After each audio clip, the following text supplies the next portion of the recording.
How you doing? How you doing? How you doing? How you doing? How you doing?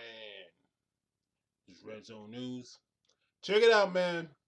Young lady, 17 years old, in what was it? Let me see. I believe it's Detroit. Detroit. Terrible. I mean, the place is a wreck over there. I lived there for like what 10 months, and house after house is torn to shreds. And this will lead to in poverty and almost everywhere. And this will lead to the story of Warren Fitzgerald. Warren Fitzgerald stabbed another young lady to death in a classroom. She's 17 years old. She's facing life. I'm gonna show you the tape.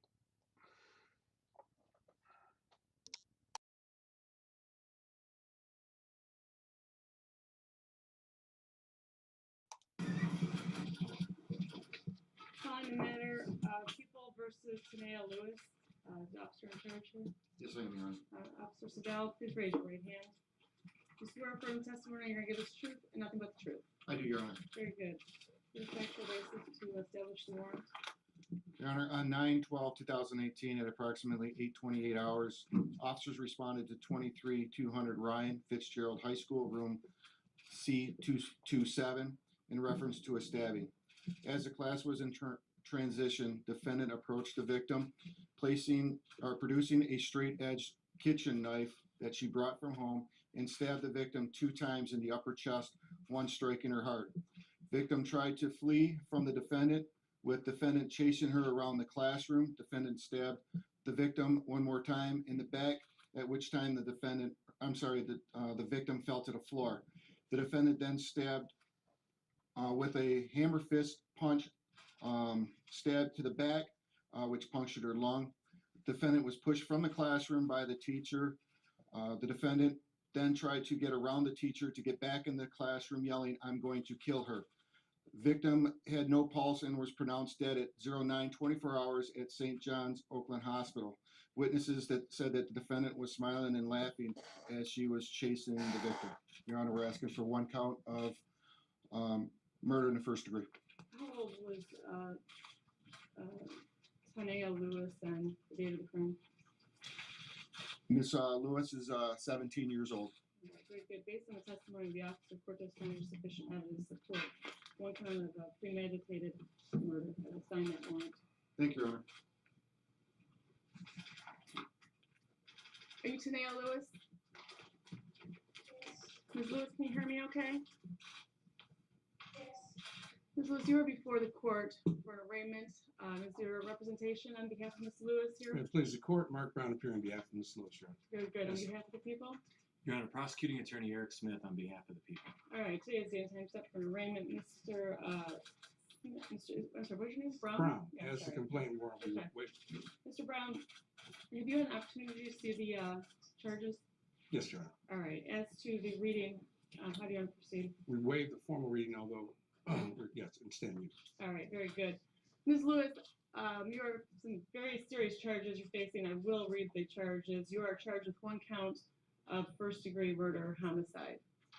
Ms. Lewis, allegations read as follows. On or about September 12, 2018, while in the city of Warren, you did deliberately, with the intent to kill and with premeditation, kill and murder one Dana Gibson. Ms. Lewis, do you understand the charge? I'm going to need you to verbalize that out loud, ma'am. Yes. All right.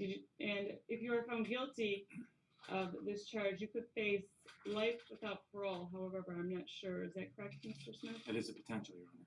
It is a potential, and Mr. Brown, you've discussed this with your client? Yes. All right. Ms. Lewis, you could potentially face life without parole. Do you understand that? Yes. And have you discussed that with your attorney? Yes. All right. Mr. Brown and Ms. Lewis, you do have a right to a pretrial or probable cause conference in front of a judge within 14 days. We have set those days already. Have you gotten a copy of the dates? I have not, Judge. All right. The first date will be on September 27th, 2018 at 8:45. This will be in front of Judge Saboff. The second date is your probable cause hearing. It's for the prosecution.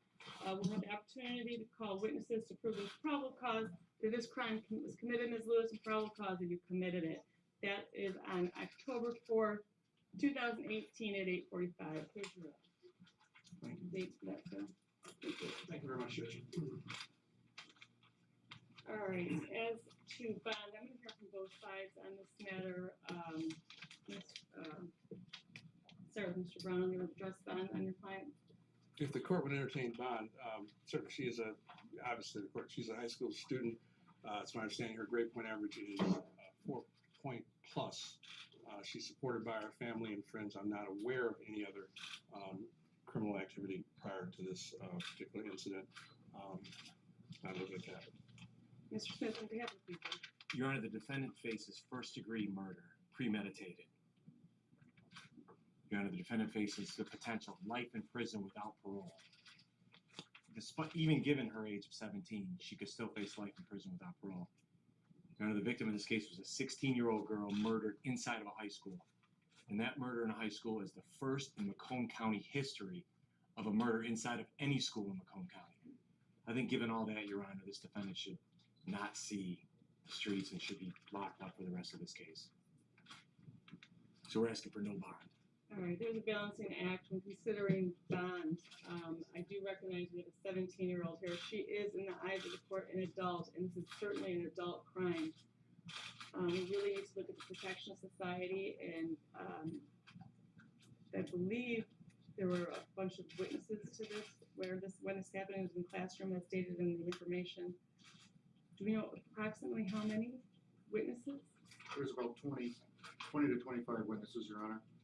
And I know we've got a frightened community, we have frightened students in schools with a senseless tragedy. Well, innocent until proven guilty, the court does feel that the state of Michigan will be safer if she remains incarcerated throughout the remainder of until she sees trial. So I'm going to hold you, Ms. Lewis, without bond. The next court date will be on September 27th of those dates. Thank you, Judge. Thank you. Thank you. Thank you, Your Honor.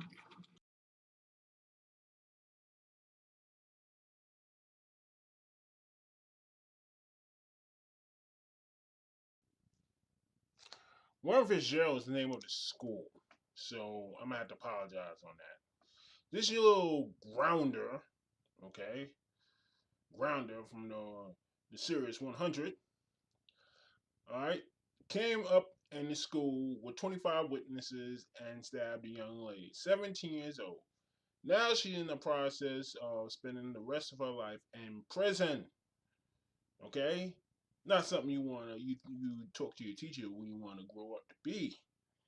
But I saw a little smile on her face while she was answering the judge's questions, very discreet smile, and the girl is a killer, straight up and down. I don't care how smart she is, how intelligent she is.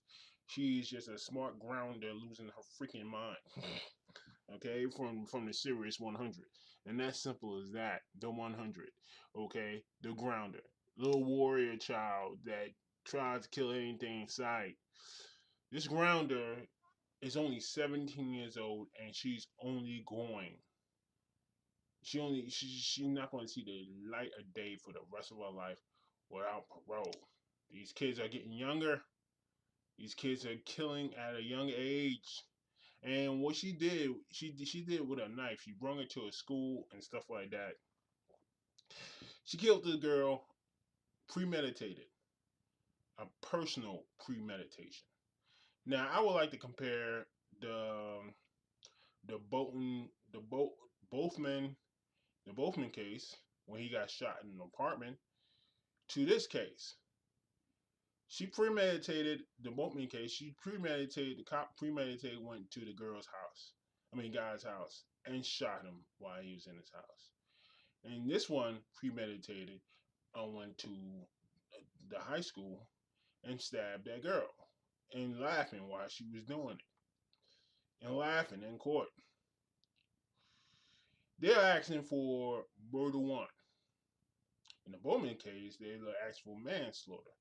Manslaughter is when you accidentally shoot somebody. and kill somebody. What happened in the Bowman case is not manslaughter, is murder one. What happened here in this case with the young lady, the grounder, is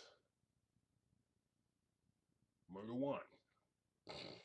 And it's as simple as that. I cannot believe they even thought that. But still, she's still a young girl. She's damn near a child.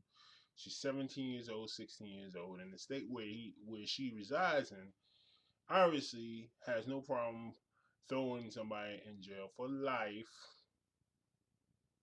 at the age of 17.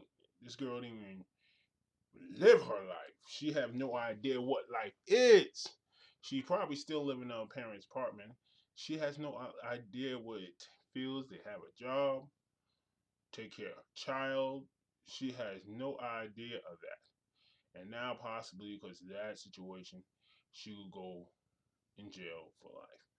Now, I personally I personally agree with life for life thing, but at the age of 17, the young woman's mind is not fully developed, and people should take that into account in this country. But they don't. They're getting younger. They're going to jail longer, and